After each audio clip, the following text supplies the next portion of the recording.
منصور دوانقی نے رات کا وقت تھا، امام جعفر صادق کے گھر کو آگ لگوا دی.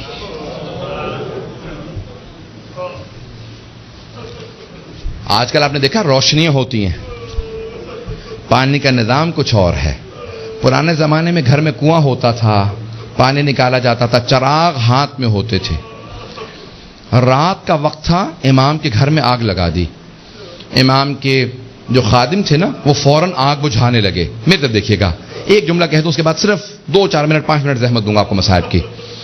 امام کے جتنے خادم تھے نا وہ سب کے سب آگ بجھانے لگے. امام اپنے گھر سے باہر نکلے، گھر میں آگ تھی. باہر نکلنے کے بعد نہ جانے صحن میں کیا دیکھا، ایک دیوار سے ٹیک لگا کے بیٹھ گئے اور زاروں قطار رونا شروع کر دیا. امام روتے جاتے تھے، خادم آگ بجھا رہے تھے. ایک خادم رکا، فوراً دوڑتا ہوا امام کی بارگاہ میں آیا. کہا مولا کیا بات ہے، نہ آپ آگ بجھانے میں مدد کر رہے ہیں، نہ گھر سے باہر جا رہے ہیں، ایک طرف بیٹھ کے روتے چلے جا رہے ہیں. مولا کیا بات ہے، مجھے سمجھائیے کیوں اتنا رو رہے ہیں. کہا کہ مجھے شام غریبہ یاد آ گئی، مجھے شام غریبہ یاد آ گئی. کہا مولا اس وقت شام غریبہ کیوں یاد آئی ہے. مولا نے اپنے خادم کو مخاطب کر کے کہا تو دیکھ رہا ہے میری بیٹیاں سر پہ برقعے سنبھالے، کبھی صحن میں اس طرف سے ادھر جاتی ہیں، کبھی ادھر سے ادھر جاتی ہیں، کتنی پریشان ہیں. جب میں نے اپنی بیٹیوں کو صحن میں دوڑتے دیکھا مجھے میری پھپھیاں یاد آ گئیں. کہا مولا کیوں. کہا نہ میرے جد حسین سر پہ موجود تھے، نہ میرے چچا عباس موجود تھے، نہ علی اکبر سنبھالنے کے لیے تھے، نہ قاسم، اور سید سجاد میرے دادا بیمار پڑے تھے. جب خیموں میں آگ لگی ہر بی بی تڑپنے لگی، کبھی اس خیمے سے اس خیمے میں، کبھی اس خیمے سے اس خیمے میں. کہ جب ایک مرتبہ سارے خیمے جل گئے، امام سجاد کے خیمے میں مولانا پیش کر چکے، میں شام غریبہ نہیں پڑھوں گا. کہ مجھے شام غریبہ یاد آ گئی. عزیزان گرامی میں صرف 2 روایات پیش کرنا چاہ رہا تھا. پہلے مولا نے کہا مجھے شام غریبہ یاد آ گئی. دوسرے جب ایک مرتبہ عاشور کا دن تھا، امام کے گھر کے اندر عجیب و غریب عالم ہے، امام بیٹھ کے رو رہے ہیں. اتنے میں کچھ شیعہ آئے. کہا مولا کیا بات ہے اتنے محزون ہیں. کہا حکومت اعلان نہیں کرتی آج عاشورہ ہے، میرے جد حسین کی مجلس کا دن ہے. وہ جو شیعہ آئے تھے ان میں سے ایک نے کہا کہ مولا آپ کو مجلس کریں گے. امام نے کہا ہاں. کہا تمہارے بابا مرثیہ کہہ دیا کرتے تھے، اشعار کہتے تھے، تم بھی شعر کہتے ہو. کہا ہاں مولا. کہا میرے جد حسین کی شان میں کوئی شعر کہا ہے. کہا جی مولا. کہا ذرا کچھ مصائب کے اشعار سنا دو. آپ بھی دوڑے پڑتے ہیں نا. امام نے کہا ہاں ذرا کوئی مصائب کا بند سنا دے. کھڑا ہوا پڑھنا چاہتا تھا. امام نے کہا رک جا ابھی نہ پڑھنا. ایک مرتبہ ایک امام نے خادم سے کہا ذرا یہاں پردہ کھینچ دے. پردہ کھینچا گیا. امام نے خادمہ کو آواز دی ذرا میری ماں سے کہنا مجلس میں آ جائے. امام کی والدہ کا نام جانتے ہیں نا سب، حضرت ام فروا. سب جانتے تھے امام کی والدہ حضرت ام فروا ہے. امام نے خادمہ کو آواز میری ماں سے کہہ دے میرے جد کی مجلس ہو رہی ہے، مجلس میں آ جائیں. میری بیٹیوں کو آواز دے دو، میری بہنوں کو بلا دو. سب پردے کے پیچھے آ کے بیٹھ گئے. امام نے کہا اب مصائب شروع کر دے. اس نے مصائب پڑھنا شروع کیا. جب مصائب پڑھ رہا تھا، روایت کے الفاظ میں نے خود پڑھی ہے، مستند روایت ہے، بڑے بڑے علماء فقہا سے سنی ہے. مصائب پڑھتے پڑھتے ایک مرتبہ اس نے آواز سنی کہ امام کی والدہ کے بین کی آواز آ رہی ہے. حضرت ام فروا بین کرنے لگی، ہائے میرا جد مارا گیا، ہائے حسین مارا گیا. بین کرنے لگی. اب امام صادق سے برداشت نہیں ہو رہا تھا، آنسو بہ رہے تھے، ریش تر تھی. امام نے امامہ اتار رکھا تھا، تڑپ رہے تھے. وہ جو مصائب پڑھ رہا تھا نا وہ امام کی والدہ کے خاندان سے تھا. اس نے مخاطب ہو کے کہا اے ام فروا اگر آپ زیادہ روئیں گی نا تو آپ کا بیٹا جعفر الصادق آپ کو دلاسا دینے آئے گا، آپ کو سینے سے لگائے گا، آپ کے آنسوؤں کو صاف کرے گا، آپ کی چادر کو سنبھال کے رکھے گا.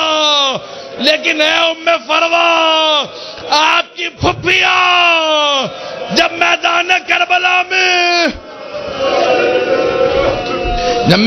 کربلا میں رو رہی تھی، کبھی شمر تازیانہ مارتا تھا،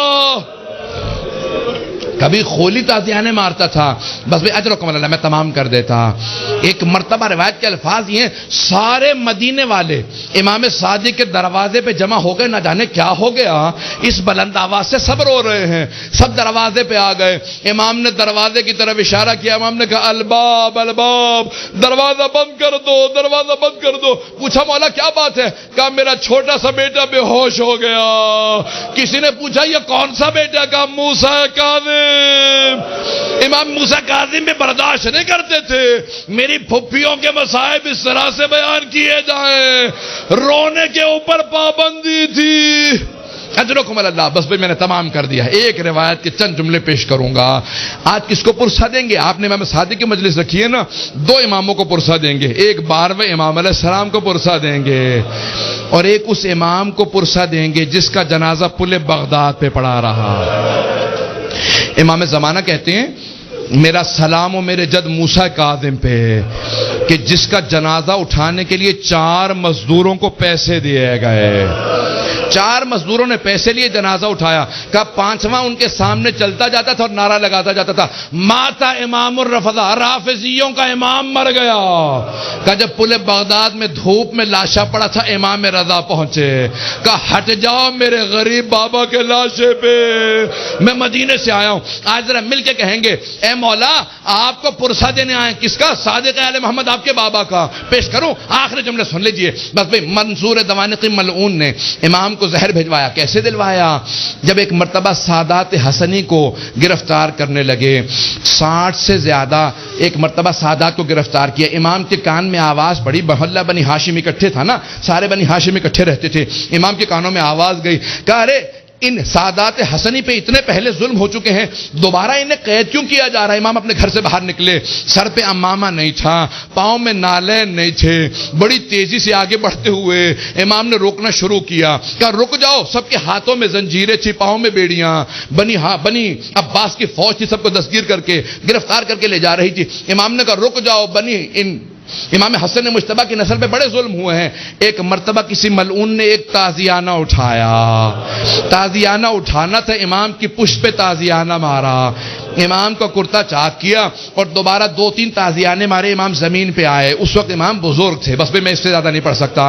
امام نے پلٹ کے ایک مرتبہ ایک جملہ کہا کہ ہم نہیں چاہتے ہمارے جد کے حرم میں خون بہایا جائے، اس لیے ہم اپنے شیعوں کو جنگ کی اجازت نہیں دیتے، تم اس بات کا ناجائز فائدہ اٹھاتے ہو۔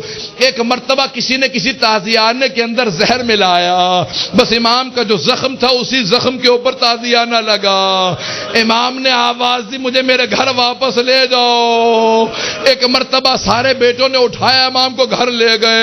اب میرے طرف دیکھیے گا، میں آخری جملہ پیش کر رہا ہوں، میں نے مصائب تمام کر دیا۔ مولا آپ کے بیٹے آپ کو اٹھا کے گھر لے آئے، ایک بیٹا بار بار رخسار پہ رخسار کو رکھتا تھا، بار بار کہتا تھا میرے بابا کو پانی پلا دو ذرا، مولا کربلا میں آ کے دیکھے ایک 72 کے لاشیں اٹھا کے لانے والا بھوکا پیاسا ذوالجناح کی پشت سے زمین پہ آ رہا ہے۔ الا لعنت اللہ علی القوم الظالمین وسيعلم الذين ظلموا اي منقلب ينقلبون۔ بس وقت نہیں تھا کہ میں تفصیل سے پیش کرتا، ہاتھوں کو بلند کریں گے، 2 جملے دعا کے پیش کروں گا۔ پروردگارا، واسطہ امام جعفر صادق کے اس تابوت کا بڑی تعظیم سے اٹھایا گیا، ہزاروں کا مجمع تھا، سب کاندھا دینا چاہتے تھے، ہاتھوں پہ تابوت چل رہا تھا کہ ایک مرتبہ جنت البقیع تک پہنچا۔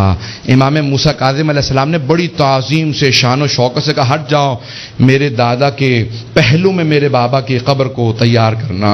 بڑی تعظیم سے قبر مطہر میں اتارا گیا۔ میرا دل کہتا ہے کہ امام صادق بہت رو کے کہتے ہوں گے اے میرے بیٹے موسیٰ کاظم، آج بڑی تعظیم سے مجھے تو دفنا دیا، لیکن میری نگاہوں میں آج بھی میرے جد حسین کا لاشا ہے کہ میرے دادا سید سجاد لاشے کے ٹکڑوں کو کیسے جمع کر رہے تھے۔ پروردگارا، سید الشہداء کی عظمتوں کا واسطہ، امام صادق کی عظمتوں کا واسطہ، دنیا میں امام زمانہ کا ظہور میں تعجیل فرما، ظلم کا خاتمہ فرما، داعش کو طالبان کو غارت فرما، آل سعود کو آل یہود کو غارت فرما، مومنین کی حفاظت فرما۔ ربنا تقبل منا انک انت السمیع العلیم بحق محمد وآلہ الطیبین الطاہرین المعصومین۔ ماتم حسین۔